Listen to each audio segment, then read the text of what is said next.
Spot live തുടരുന്നു. സിനിമകൾ യുവാക്കളിലും കുട്ടികളിലും വലിയ രീതിയിൽ സ്വാധീനം ചെലുത്താറുണ്ട്. ഓരോ ചലച്ചിത്രങ്ങളും വ്യത്യസ്ത ആശയങ്ങളാണ് പങ്കുവെക്കുന്നത്. എന്നാൽ ചില ചിത്രങ്ങളിലെ പ്രമേയങ്ങൾ വിവാദമായിട്ടുണ്ട്.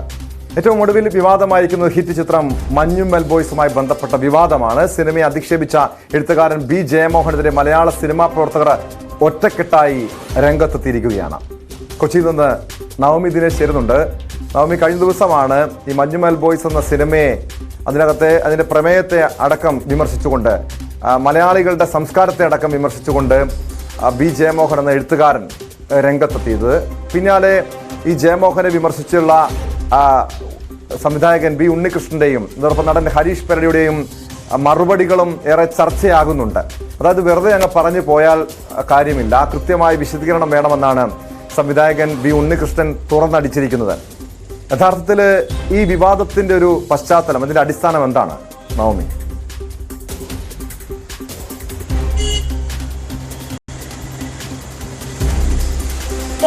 ജയമോഹൻ ഇത്തരത്തിൽ വിവാദമായ പരാമർശങ്ങൾ നടത്തുന്നത് ഇതാദ്യമായിട്ടല്ല. ഇതിനു മുൻപ് 2 തവണയും മലയാളത്തെയും മലയാളികളെയും അപമാനിച്ചുകൊണ്ട് അല്ലെങ്കിൽ വിമർശിച്ചുകൊണ്ടുള്ള പല പരാമർശങ്ങളും നടത്തിയിരുന്നു. അതിൽ ഏറ്റവും പ്രധാനപ്പെട്ട 2 എണ്ണം 50 ഇന്ത്യൻ നോവലുകൾ എടുത്താൽ അതിൽ മലയാളം ഉണ്ടാകില്ല എന്നുള്ളൊരു പരാമർശം വലിയ വിവാദം സൃഷ്ടിച്ചിരുന്നു. മറ്റൊന്ന്, വൃത്തികെട്ട ഭാഷയാണ് സംസ്കൃതം, അതിൻ്റെ ഭാണ്ഡം ചുമക്കുന്നത് മലയാളമാണെന്നുള്ളൊരു മറ്റൊരു പരാമർശവും നടത്തിയിരുന്നു.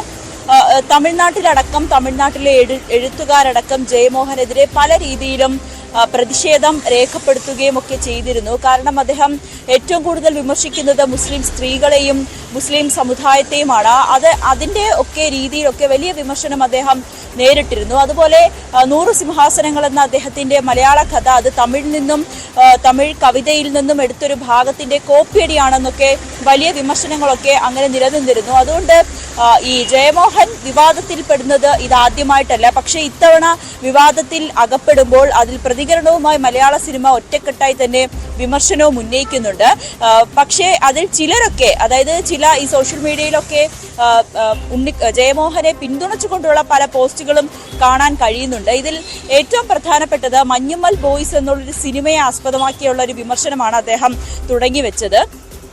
ആ സിനിമയുടെ പ്രമേയം ഒരു കേവിൽ, ഗുണാക്കേവിൽ വീഴുന്ന, കൊടൈക്കനാലിലെ ഗുണാക്കേവിൽ വീഴുന്ന ഒരു സുഹൃത്തിനെ രക്ഷിക്കുന്ന ഒരു സുഹൃത്തിന്റെ കഥ, അത് ഒരു കൂട്ടം സുഹൃത്തുക്കളുടെ ഒരു കഥ.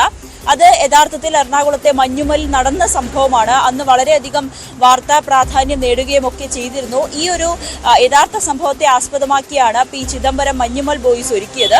ഇത് തമിഴിലും മലയാളത്തിലും തെലുങ്കിലും അടക്കം വലിയ ചർച്ചയാവുകയും സ്വീകാര്യതയൊക്കെ നേടിയിരുന്നു. ഇതിന്റെ അടിസ്ഥാനത്തിൽ 150 കോടി ക്ലബ്ബ് കടക്കുകയും ചെയ്തു മഞ്ഞുമ്മൽ ബോയ്സ്. ഈ ഒരു സാഹചര്യത്തിൽ ജയമോഹന്റെ വിമർശനം ഏറെ ചർച്ച ചെയ്യപ്പെടുന്നതിന്റെ പ്രധാനപ്പെട്ട കാര്യം, അദ്ദേഹം വിമർശിക്കുന്നത് മലയാളികളെ കൂടിയാണ്.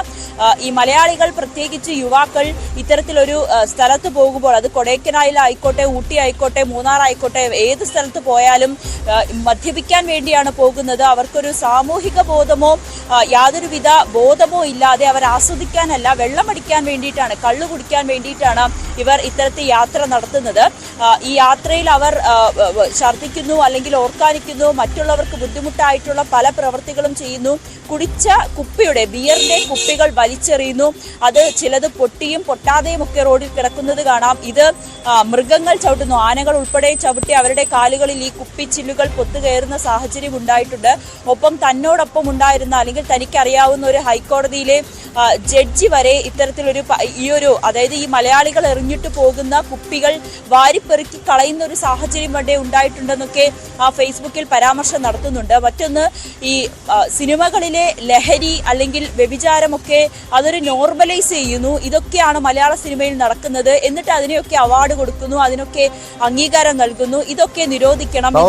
മലയാളികളെ അധിക്ഷേപിക്കുന്നത് ശക്തമായി നമ്മൾ എതിർക്കേണ്ടതാണ്. പക്ഷേ മറ്റൊരു തരത്തിൽ പറഞ്ഞു കഴിഞ്ഞാൽ ഈ ജയമോഹന്റെ ഒരു പരാമർശം, അതായത് മലയാള സിനിമകളിൽ പ്രത്യേകിച്ചും ലഹരിയെ പ്രോത്സാഹിപ്പിക്കുന്ന രീതിയിലുള്ള പല സീനുകൾ നമുക്ക് കാണാൻ കഴിയും. അത്തരത്തിലുള്ള പല സിനിമകളെയും നമുക്ക് കാണാൻ കഴിയും. പ്രത്യേകിച്ച് ലിജോ ജോസ് പല്ലിശ്ശേരിയുടെയും സൗബിൻ്റെയൊക്കെ സിനിമകളിൽ യുവാക്കളെ വലിയ രീതിയിൽ, ഞാൻ നേരത്തെ സൂചിപ്പിച്ചതുപോലെ, ഈ സിനിമകളൊക്കെ യുവാക്കളെ വലിയ രീതിയിൽ സ്വാധീനിക്കുന്നുണ്ട്. നമ്മൾ തല്ലുമാല എന്ന സിനിമ, അതിനുശേഷം കേരളത്തിൽ പല അക്രമങ്ങൾ ഉണ്ടാകുമ്പോഴും നമ്മൾ ഈ തല്ലുമാല എന്നൊരു ആ സിനിമയുടെ ഒരു ചില പശ്ചാത്തലങ്ങൾ കൂടി നമുക്ക് ഓർമ്മ വരാറുണ്ട്. അതുപോലെ ചുരുളി എന്ന സിനിമ, അത് കേരളത്തിൻ്റെ എവിടെയാണ്, കേരളത്തിൻ്റെ ഏത് പ്രദേശത്തെ സംസ്കാരത്തെയാണ് സൂചിപ്പിക്കുന്നത്? കാരണം അത് വലിയ രീതിയിൽ ഈ ചുരുളി ചർച്ചയാകുമ്പോഴും അതിനപ്പുറം ഈ അശ്ലീല പരാമർശങ്ങളൊക്കെ പൂർണ്ണമായും നമുക്ക് സാധാരണക്കാരായ ചലച്ചിത്ര പ്രേമികൾക്ക് അങ്ങ് ഉൾക്കൊള്ളാൻ കഴിയുന്നതാണോ, ദഹിക്കുന്നതാണോ നവമി?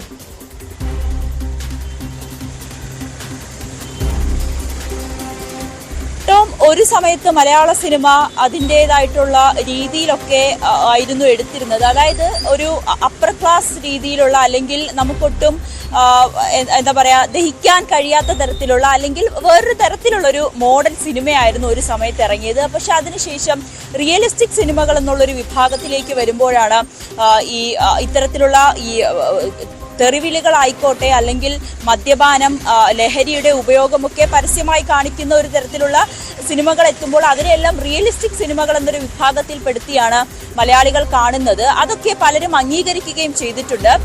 ഈ ചുരുളി ഒക്കെ ഇറങ്ങിയ സമയത്ത് വലിയൊരു വിവാദം ഉണ്ടായിരുന്നു. പക്ഷേ അത് ഒരു സാധാരണക്കാർക്കിടയിൽ, അല്ലെങ്കിൽ നമ്മൾ പരസ്പരം വിളിക്കുന്ന ഒരു വിഭാഗത്തിൽപ്പെട്ടവർ, അല്ലെങ്കിൽ പല സുഹൃത്തുക്കൾക്കിടയിൽ ഒക്കെ വിളിക്കുന്ന ചില ചീത്തകൾ മാത്രമല്ലേ, തെറികൾ മാത്രമല്ലേ, മലയാളികൾ കേൾക്കാത്തൊരു തെറികളൊന്നുമല്ലല്ലോ ഈ സിനിമയിൽ വരുന്നത് എന്നുള്ളൊരു വിഭാഗങ്ങൾ അതിനെ ന്യായീകരിക്കാനും എത്തിയിട്ടുണ്ടായിരുന്നു. ഈ മദ്യപാനത്തിൻ്റെയൊക്കെ കാര്യവും അതുപോലെ തന്നെയാണ്. റിയലിസ്റ്റിക് സിനിമകൾ അല്ലെങ്കിൽ സാധാരണക്കാരുടെ ജീവിതം പറയുമ്പോൾ അവർ മദ്യപിക്കുന്നവരാണ്, അവരൊക്കെ സിഗരറ്റ് വലിക്കുന്നതാണ്, യുവാക്കളൊക്കെ ലഹരി ഉപയോഗിക്കുന്നവരാണ്. അതുകൊണ്ട് ആ സിനിമകൾ, അവരുടെ പ്രതിനിധീകരിച്ചുള്ള സിനിമകൾ വരുമ്പോൾ അത്തരത്തിലുള്ള ചില മദ്യപാനത്തിൻ്റെയും അല്ലെങ്കിലുള്ള ദൃശ്യങ്ങളൊക്കെ കാണിക്കേണ്ടി വരും. അത് സിനിമയുടെ ഭാഗമായിട്ടാണ് സിനിമാ പ്രവർത്തകരൊക്കെ അതിനെ ന്യായീകരിക്കുന്നത്. പക്ഷേ ഇത് എത്രത്തോളം ന്യായീകരിക്കാൻ സാധിക്കുമെന്നുള്ളത് വലിയൊരു ചോദ്യമാണ്. കിങ് ഓഫ് കൊത്ത, ദുൽഖർ സൽമാൻ നായകനായ കിങ് ഓഫ് കൊത്തയിൽ ദുൽഖറിന്റെ ഒരു സിഗരറ്റ് വലി, അത് അനാവശ്യമായിട്ടുള്ള രീതിയിലുള്ള സിഗരറ്റ് വലിയ വിമർശനവും ആ സമയത്ത് സിനിമ ഇറങ്ങിയ സമയത്ത് നേരിടുന്നു. സിനിമയ്ക്ക് ആവശ്യമായിട്ടുള്ള കാര്യങ്ങൾ, അല്ലെങ്കിൽ ഒരു കൂട്ടം ചെറുപ്പക്കാർ ഇരിക്കുന്നു, അല്ലെങ്കിൽ ഒരു കുടുംബം, അവരുടെ വീട്ടിലെ സഹോദരങ്ങൾ അല്ലെങ്കിൽ മുതിർന്ന തലമുറ അവരിയ്ക്കുമ്പോൾ ഒരു കല്യാണ വീട്ടിൽ വെള്ളമടിക്കുന്നതൊക്കെ സാധാരണമാണ്. അത് സിനിമയുടെ ആ സീനിന് ആവശ്യമെങ്കിൽ മാത്രം അത് ഉപയോഗിക്കാം. അനാവശ്യമായിട്ടുള്ള ഇത്തരത്തിൽ ലഹരിയുടെ ഉപയോഗം, അല്ലെങ്കിൽ ലഹരിയുടെയൊക്കെ പ്രതിവാദം, ഈ മോശമായിട്ടുള്ള പരാമർശങ്ങൾ, സ്ത്രീവിരുദ്ധ പരാമർശങ്ങളൊക്കെ അതിൻ്റെയൊക്കെ അതിപ്രസരമാണ് ഇപ്പോൾ പലപ്പോഴും മലയാള സിനിമയിൽ കാണാൻ സാധിക്കുന്നത്. അത് വേറൊരു തരത്തിൽ ചർച്ചയ്ക്ക് പോകേണ്ട വിഷയം കൂടിയാണ്. ഇവിടെ തന്നെ ചിദംബരത്തിന്റെ അച്ഛൻ, മഞ്ഞുമൽ ബോയ്സ് സിനിമ സംവിധാനം ചെയ്ത ചിദംബരത്തിന്റെ അച്ഛൻ ഈ വലിയൊരു വിമർശനവുമായി, ജയമോഹനെതിരെ വലിയൊരു വിമർശനവുമായി രംഗത്തെത്തിയിട്ടുണ്ട്. ഒരു ഫേസ്ബുക്ക് പോസ്റ്റ് അല്പസമയത്തിനു മുൻപ് അദ്ദേഹം ഇടുകയും ചെയ്തു. RSSകാരനായ ജയമോഹനെ മഞ്ഞുമൽ ബോയ്സ് പ്രകോപിപ്പിച്ചതിൽ അത്ഭുതപ്പെടേണ്ട കാര്യമില്ല. ഈ സിനിമ സാധാരണക്കാരനായ, അതായത് ഈ മത്സ്യങ്ങൾ വിൽക്കുകയും അതോടൊപ്പം തന്നെ പെയിന്റ് പണി ഒക്കെ ചെയ്യുന്നവരുടെ കഥയാണ് പറയുന്നത്. അവർ ചിലപ്പോൾ വെള്ളമടിക്കും, അവർക്കിടയിൽ ഇത്തരത്തിലുള്ള ഒരു ചർച്ചകളോ അല്ലെങ്കിൽ അവരുടെ യാത്രകളൊക്കെ ഇങ്ങനെ ആയിരിക്കും. അതിനെയൊക്കെ മറ്റൊരു തരത്തിൽ വിമർശിക്കേണ്ട ഒരു കാര്യമില്ല. തൻ്റെ മകൻ അതാണ് ആ സിനിമയിലൂടെ കാണിച്ചത്. ഇത് യഥാർത്ഥ കഥയാണ്, അവർ യഥാർത്ഥത്തിൽ ഇങ്ങനെയാണ് ആ യാത്ര പോയത്.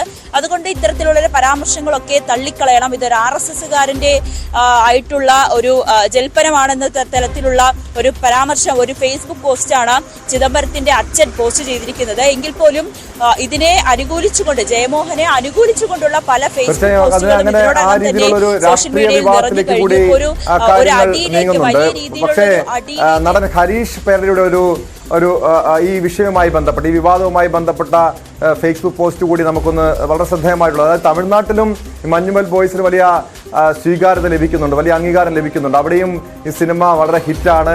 വലിയ രീതിയിൽ അവിടുത്തെ സാധാരണക്കാരായത് യുവാക്കളടക്കം ആ ചിത്രം ഏറ്റെടുത്തൊരു സാഹചര്യമുണ്ട്. എന്തായാലും ഇങ്ങനെയൊക്കെ ഈ സിനിമ, ഈ മഞ്ഞുമൽ ബോയ്സ് വലിയ ഹിറ്റായി മുന്നോട്ട് പോകുമ്പോൾ ഈ ഒരു വിവാദം ഏത് രീതിയിലായിരിക്കും സിനിമയിൽ ഈ ചലച്ചിത്ര മേഖലയിൽ പ്രതിഫലിക്കുക? ഒരു ജയമോഹൻ ഒരു ക്ഷമാപണം നടത്തിയാൽ മാത്രം ഈ പ്രശ്നത്തിന് ഒരു പരിഹാരം. കാരണം അദ്ദേഹം തമിഴിൽ മാത്രമല്ല മലയാളത്തിലടക്കം കഥ എഴുതുന്ന ഒരു വ്യക്തിയാണ്. സ്വാഭാവികമായി അദ്ദേഹത്തെ ബഹിഷ്കരിക്കുന്ന ഒരു നടപടിയിലേക്ക് കാര്യങ്ങൾ നീങ്ങുമോ നവമി?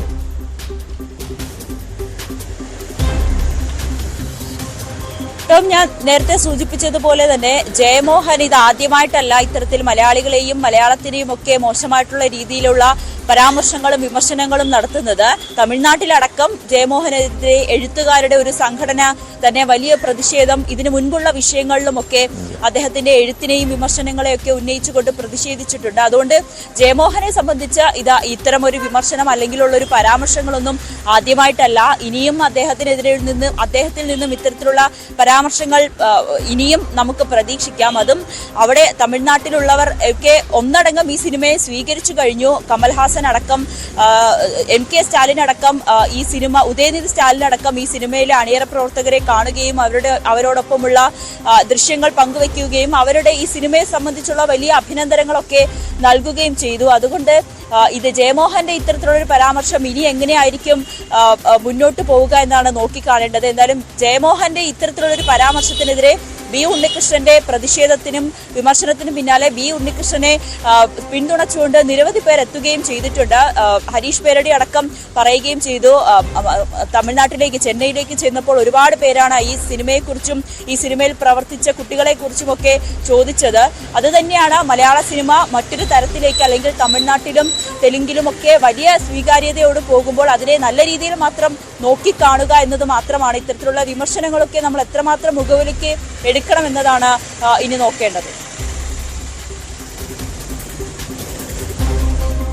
തീർച്ചയായും നവമി സൂചിപ്പിച്ചതുപോലെ